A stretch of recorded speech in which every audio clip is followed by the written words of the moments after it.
है तो कभी हम रिबॉक का भी जूता पहन लेते हैं। देखिए इसमें बुरा मानने वाली बात नहीं, अगर कोई हमें उपहार में दे दे बढ़िया टी शर्ट भी पहन लेते हैं, लेकिन जो मेरा नेचर है और मेरा जो स्वभाव है वो इन चप्पलों में भी सूट करता है और ये टी शर्ट में। बहुत सारे लोगों ने कहा कि अरे भाई तुम डीसी के सामने अभी जाके बैठोगे तो कम से कम भाई तो कुर्ता पहन लो। हमने कहा नहीं, अपने कैरेक्टर को मार के हमें पॉलिटिक्स नहीं करना है, जो मेरा कैरेक्टर है उसी कैरेक्टर के साथ पॉलिटिक्स करेंगे।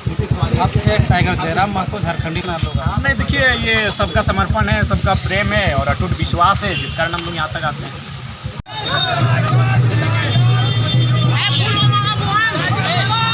चतरा का सर्वांगीण विकास है और जिस तरह से चतरा आज़ादी के बाद से यहाँ पे चारागाह बनाया गया, बाहर के प्रतिनिधि आते हैं और जीत के चले जाते हैं और यहाँ के लोकल जो यूथ हैं या यहाँ के लोकल प्रत्याशी जीत नहीं पाते हैं, उस मिथक को हम छोड़ने के लिए।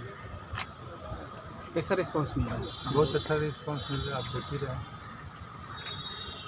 टाइगर जयराम महतो अपना क्षेत्र में कार्य कर रहे हैं, प्रचार प्रसार कर रहे हैं, आप कैसे यहाँ करेंगे?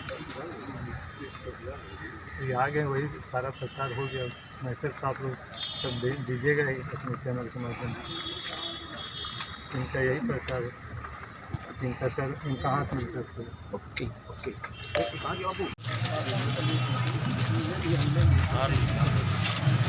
और फिलहाल धीरे धीरे समय बढ़ता गया और चूंकि हमारा गांव पड़ता है वो पारसनाथ क्षेत्र के इर्द गिर्द पड़ता है, तो लिहाजा ये नाम सूट हुआ। और जब फिर समय बढ़ता गया तो हमारा जो आंदोलन में आने का सलीका, बात करने का सलीका और इन चीज़ों ने मुझे टाइगर के नाम को और बेहतर तरीके से सजा के रखने में मदद की। एक बात और बताइए, आप चूँकि एक छात्र हैं और एक छात्र इतना बड़ा नेता, ये कैसे हो सकता है? आज तक के इतिहास में तो ऐसा नहीं हुआ। हाँ बिल्कुल, झारखंड के इतिहास में तो शायद ही ऐसा हुआ होगा कि प्रत्याशी हम लड़ रहे हैं गिरिडीह से और मेरा सॉन्ग पूरे झारखंड के 14 विधान लोकसभा में बज रहा है। तो ये I think first time Jharkhand के इतिहास में हो रहा है। तो देखिए इसका रीज़न ये था कि झारखंड में जो समस्याएं थीं या फिर झारखंड के जो पॉलिटिकल लीडर को जिन समस्याओं पर चर्चा करना चाहिए था वो उससे बच रहे थे। देखिए मैं स्पष्ट कहना चाहूँगा, इससे मुद्दा आता है कि आप बाहरी बिक्री करते हैं, मैं स्पष्ट कहूँ मेरा मुद्दा कोई बाहरी बिक्री नहीं है भैया। हमारे पास 28 राज्य हैं, 8 केंद्र शासित राज्य हैं, तो सबकी अपनी अपनी आइडेंटिटी है।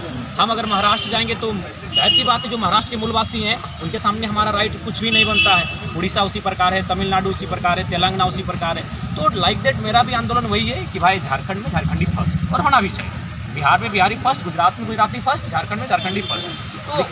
तो उन मुद्दों पर कोई बात नहीं करता था। आज हमारे देख सकते हैं कि मैं कोयलांचल के क्षेत्र से आता हूँ और मैंने स्पष्ट कह दिया है कि अगर मैं सदन में जीत कर जाऊँगा तो सबसे पहले माननीय प्रधानमंत्री जो भी उस समय होंगे, माननीय स्पीकर, उनके समक्ष मेरा पहला सवाल होगा कि अगर 27% कोयला झारखंड देता है तो कोल इंडिया का हेडक्वार्टर कलकत्ता क्यों है? अब झारखंड को छलने का काम बंद कीजिए।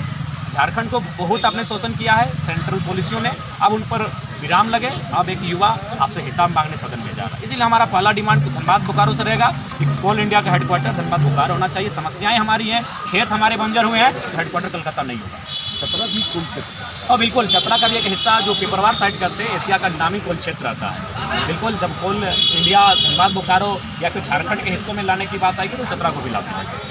सर आपसे जो मूलवासी यहाँ के हैं उसके अलावा जो बाहरी लोग यहाँ रह रहे हैं, बाहरी नहीं कर सकते, जो अदर स्टेट के लोग यहाँ हैं वो आपसे डर नहीं डरने की कोई आवश्यकता नहीं। सबसे पहली बात मैं आपको क्लियर बताना चाहूँगा कि भाई मैंने खतियान आधारित नीति की बात कहाँ काम आएगी। हम लोग बात कर रहे हैं खतियान आधारित स्थानीय नीति। तो स्थानीय नीति का मतलब ये थोड़ी कि जो यहाँ का स्थानीय नहीं है यहाँ व्यापार नहीं करेगा, जो यहाँ का स्थानीय नहीं वो यहाँ कारोबार नहीं करेगा, जो यहाँ का स्थानीय नहीं है वहाँ यहाँ होटल नहीं खोलेगा, मॉल नहीं खोलेगा या फिर अपना पूंजी नहीं लगाएगा। स्थानीय नीति का मतलब है जब झारखंड नाम की नौकरी आएंगी, सिर्फ झारखंड नाम की, उसमें एक लाइन रहेगा कि वही लोग फॉर्म भरेंगे जो स्थानीय निवासी होंगे। ये हर राज्य करता है। पश्चिम बंगाल के फॉर्म में होता है कि बंगाल के निवासी भरे, गुजरात के फॉर्म में होता है कि गुजरात के निवासी भरे। तो झारखंड के फॉर्म में अगर झारखंड के लोग डिमांड कर रहे हैं कि झारखंड के निवासी फॉर्म भरे तो क्या दिक्कत है? तो इसलिए एक भ्रम है। ऐसा थोड़ी खतियान के आधार पर अगर स्थानीय नीति बनेगी तो बाकी लोग चले जाएंगे। अरे हमारे लोग भी गुजरात में रहते हैं, हमारे लोग महाराष्ट्र में रहते हैं, हमारे 12 लाख लोग तो सर्टिफाइड हैं। हमें लगता है 20 लाख झारखंड के लोग बाकी प्रदेशों में रहते हैं, लेकिन वहाँ किस हैसियत से रहते हैं, किस काम के साथ रहते हैं, इस चीज़ को भी आपको समझना होगा। तो लाइक दैट यहाँ अगर कोई रहता है, कारोबार करता है, व्यापार करता है, कोई सिकवा गिला नहीं है। लेकिन जो झारखंड की नौकरियाँ हैं, जो झारखंड नामधारी हैं, उनमें झारखंडियों का फर्स्ट राइट है। तो एक छोटा सा और सवाल, ये जो युवा है क्यों आपके पीछे इतना लटके हैं? देखिए, युवाओं को कहीं ना कहीं लोगों ने छलने का काम किया है। लोग यूथ को पॉलिटिक्स में ढाल बनाकर आते हैं और यूथ की कोई बात नहीं करता है। इसीलिए हम लोग तो पहले ही अपना पहला घोषणा कर दिए कि अगर लोकसभा चुनाव जीतेंगे तो 75% जो हमारा सैलरी होगा वो डोनेशन किया जाएगा।